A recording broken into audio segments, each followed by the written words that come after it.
Now open the door. Monk! Open that damn door. I'm gonna give you until 3. Yeah, my pimp. Not 3 o'clock, you fool. 1, 2. Hey, what the heck? What is that? Monk! I think that's your chair. Monk, that's my father's chair. If you put one scratch on that chair, I will never forgive you. Monk, be careful with that chair. Move the chair, Monk. Monk, move the chair.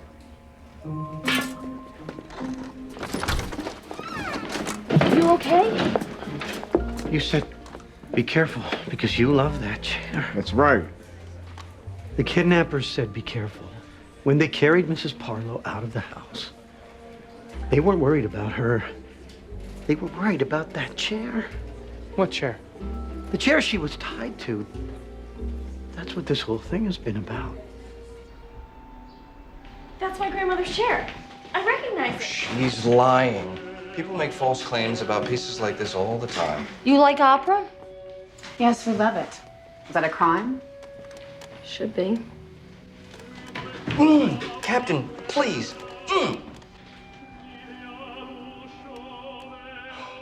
Tell me about the chair, Mr. Maloney. I'd be happy to. It is a fan-back Windsor, an original finish built in 1774. Dealers like us wait our whole lives for a piece like this. You note the engraving on the back in the shape of Monticello. This chair was personally handcrafted by Thomas Jefferson. In fact, there is some evidence to support the fact that he sat in this very chair while he drafted the Declaration of Independence. Does it swivel? How much is it worth? 2, maybe 2.5.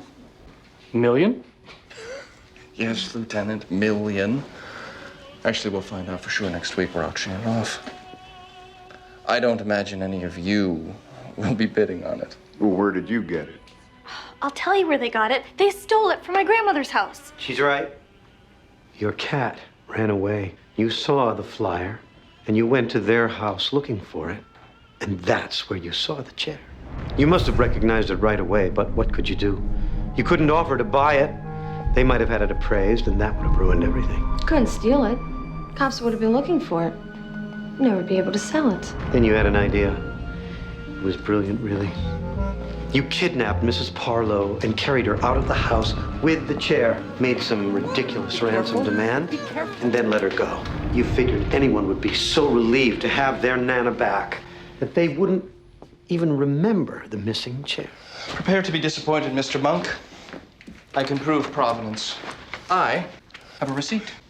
We bought the chair from a dealer in Baton Rouge 4 years ago. The poor sap, he didn't know what he was sitting on. Literally. I bet it's a forgery. Forgery is a serious offense. It is a Class C felony. Or B. B or C, but... The receipt will have to speak for itself. Unfortunately, the dealer has since passed on. Oh, how convenient. So, can you prove that the chair belongs to you? No. Interesting. Huh. Okay, well, until you can, I suggest you all leave. It's my dinner time. Well, that could have gone better. Can't we do anything? I cannot question them officially unless you've got something, anything, to prove that you own that chair. Do you have anything on paper? No. Nana bought it at a flea market 20 years ago. She can't even remember where. Do you have a picture of it? I checked all our photo albums. Nothing. Wait a minute. Listen. Listen to what? Listen to you. You're not sneezing.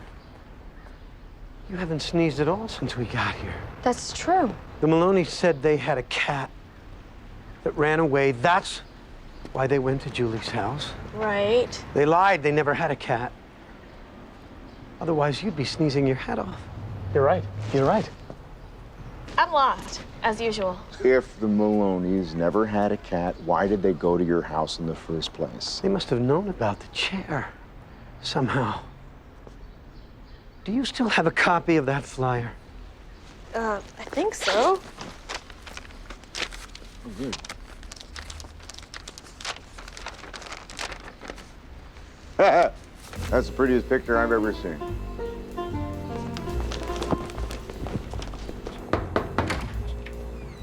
Hi, folks. Remember us? It's jungle out there, disorder and confusion everywhere. No one seems to care. Well, I do. Hey, who's